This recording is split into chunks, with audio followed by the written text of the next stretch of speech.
अस्सलाम वालेकुम जी फ्रेंड्स। आज का जो हमारा टॉपिक है वो है formation of image by plane mirrors. ये हमारा लेक्चर नंबर 6 है। चूँकि हमने एक सीरीज़ स्टार्ट की हुई है ऑप्टिक्स की। ओके, ये देखिएगा, हमने एक ऑप्टिक्स की सीरीज़ स्टार्ट की हुई है। फर्स्ट लेक्चर में हमने इसको स्टडी किया था, सेकंड में इसको, थर्ड, फोर्थ, फिफ्थ, और आज का जो हमारा टॉपिक है वो है formation of an image by plane mirrors.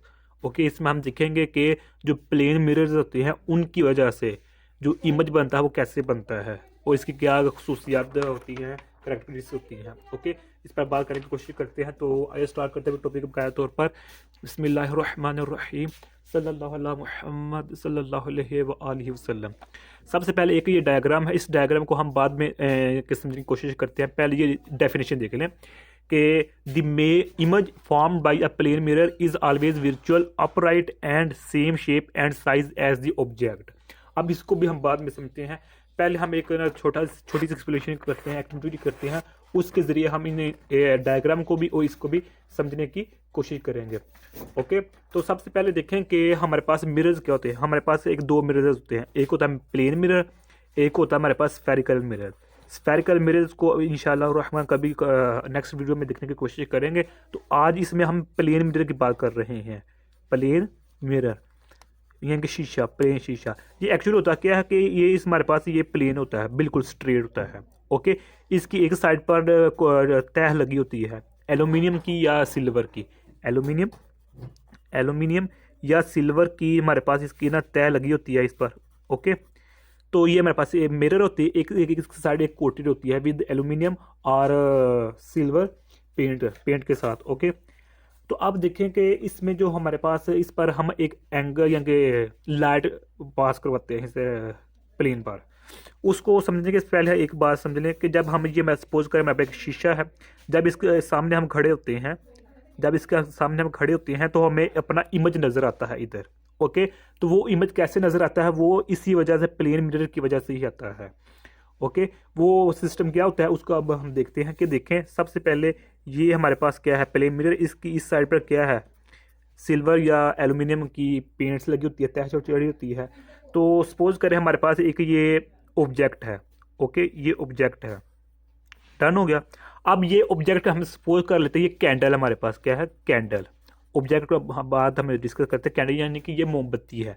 मोमबत्ती यानी कि इससे जो है ना हमारे पास शुआएं, जो रेज हैं वो पास कर रही हैं ऐसे इस साइड पर। जो रेज हैं वो डिफरेंट एंगल से गुजर रही हैं। कुछ रेज बिल्कुल स्ट्रेट लाइन में गुजर रही हैं, कुछ रेज ये एंगल बना रही है, कुछ रेज ये एंगल बना, कुछ रेज ये एंगल बना रही हैं। ओके, ये कैंडल है, मोमबत्ती है। अब ये होता क्या है कि जो मेरे पास ये स्ट्रेट लाइन होती है, यानी कि जो ये रेज इधर जाके 90 एंगल बनाती है, तो ये जो रेज होता है इसका इफेक्ट खत्म हो जाता है। वो कैसे, चूंकि हम जानते हैं अकॉर्डिंग टू स्नेल्स लॉ, जो हमारे पास स्नेल्स लॉ होता है वो क्या कहता है कि जो इंसिडेंट एंगल होता है वो रिफ्लेक्टेड एंगल के इक्वल होता है। यानी कि जो हमारे पास इधर इतना हमारे पास ये देखें कि जो हमारे पास law of refraction from Fermat's principle, इसमें हमने स्नेल्स लॉ को स्टडी किया हुआ है। ओके, तो स्नेल्स लॉ यही कहते हैं कि जिस एंगल से लाइट किसी ऑब्जेक्ट पर फॉल कर रही है, किसी मिरर पर फॉल कर रही है, उसी एंगल के साथ रिफ्लेक्टेड होगी। तो इसलिए हम कहते हैं जो इंसिडेंट एंगल होता है वो रिफ्लेक्टेड एंगल के इक्वल होता है। अब यहाँ देखें, जो हमारे पास ये एंगल 90 का एंगल बना रही है, इस मिरर के साथ इधर एंगल 90 का है, तो इसकी जो डायरेक्शन है वो एंगल इस जानिब है, तो जो इसकी रिफ्लेक्टेड रे होगी वो इसके ऑपोजिट होगी, यानी कि 180 का एंगल बनेगा। ओके, जो जिसकी वजह इन रेज का जो इफेक्ट होगा वो कैंसिल हो जाएगा।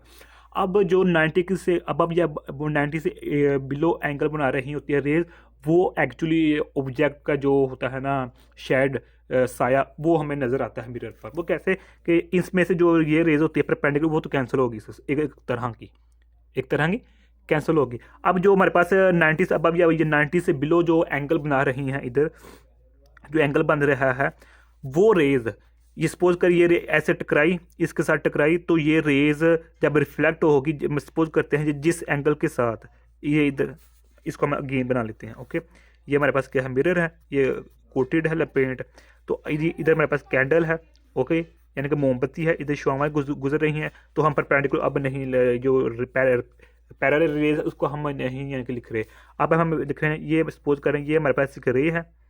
ओके, इसने एंगल सपोज इधर हम एक नॉर्मल ड्रा कर लेते हैं, किसके लिए, एंगल फाइंड करने के लिए। ये इंसिडेंट एंगल यहाँ बना रहा है एंगल, सपोज करें कुछ एंगल बना रहा है जिसको हम थीटा आई का नाम दे रहे हैं, थीटा आई का नाम दे रहे हैं। अब ये जो इंसिडेंट एंगल होगा ये रिफ्लेक्टेड होगा इसी एंगल के साथ, ओके, इसी एंगल के साथ जितना एंगल आते हुए बना था इस नॉर्मल के साथ उतना ही जाते हुए नॉर्मल के साथ एंगल बनेगा ये, यानी कि ये इंसिडेंट एंगल होगा रिफ्लेक्टेड एंगल के इक्वल। ओके, तो इसी सिमिलरली जब दूसरी शुआएं भी इस तरह की इंसिडेंट होंगी फिर रिफ्लेक्ट होंगी उसी एंगल के साथ, तो हमारे पास एक इमेज क्रिएट हो जाती है। डन हो गया।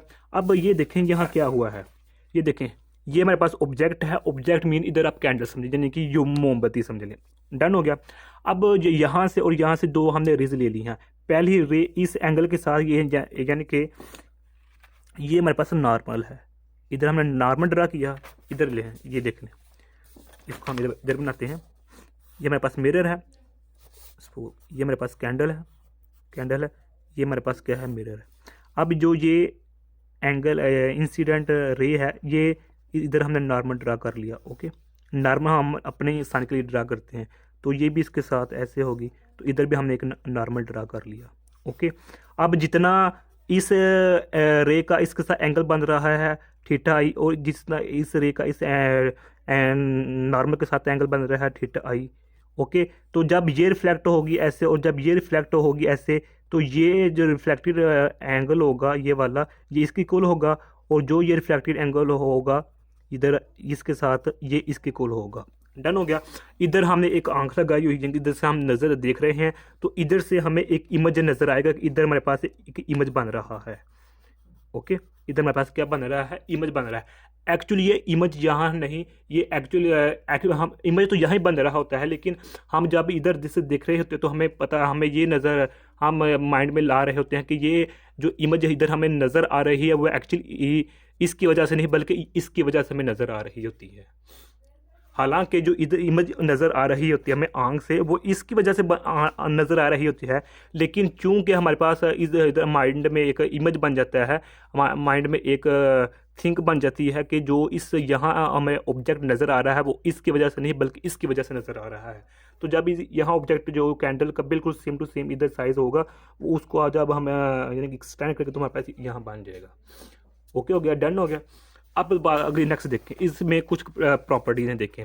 The image form by a plane mirror, यानी कि जो इस प्लेन की वजह से जो इमेज बन रहा है इज़ ऑलवेज वर्चुअल, यानी कि जो हालांकि ये तो वर्चुअल है यानी कि रियल इमेज नहीं है। ये रियल इमेज यानी कि जो हमारे पास होती है रियल ये ऑब्जेक्ट की वजह से बन रही होती है, लेकिन इधर हमारे जहन में आती है कि इसकी वजह से बन रही होती है। तो यहाँ जो ऑब्जेक्ट हम सपोज कर रहे होते हैं वो हमारे पास वर्चुअल होता है, ये वाला मेरे पास क्या होता है वर्चुअल होता है, और अपराइट होता है, और अपराइट साथ होने के साथ साथ सेम शेप होती है, सेम शेप के साथ साथ सेम साइज होता है। अब इसका क्या मतलब है कि जितना साइज इस ऑब्जेक्ट का है उतना ही साइज इस ऑब्जेक्ट का होगा। ओके, तो ये साइज का हो गया। अब जैसी शक्ल इसकी है वैसी शक्ल इसकी होगी। अब अपराइट का मतलब है कि इधर सपोज करें इधर हम कोई आदमी खड़ा कर देते हैं, इधर आदमी है, तो इसकी वजह से जो इमेज इधर बन रहा होगा वो भी इमेज सेम हो गया, यानी कि इधर इसका सर होगा आदमी का तो इधर भी इधर सर ही नज़र आएगा, नीचे पाँव है तो इधर भी नीचे पाँव नहीं नज़र आएंगे। ओके, इसको हम कहते हैं हम अपराइट। ओके हो गया।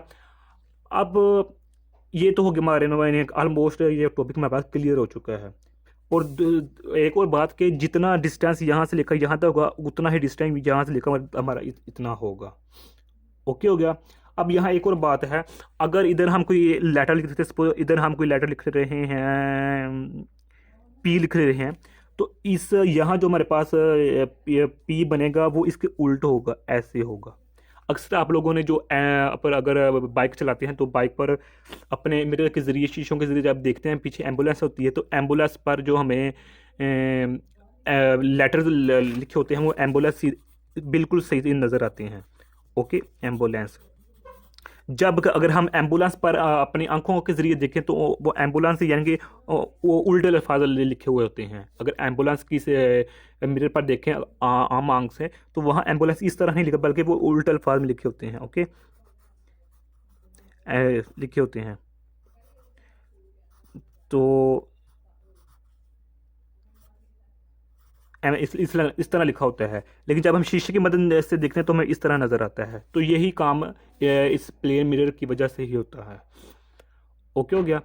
तो ये आज का हमारा इतना सा टॉपिक था। तो मैं उम्मीद करता हूँ आप लोगों की इस वीडियो की समझ आ गई होगी। जज़ाकल्लाह खैर, अपनी दुआ में याद रखिएगा। अस्सलाम वालेकुम व रहमतुल्लाहि व बरकातुहू।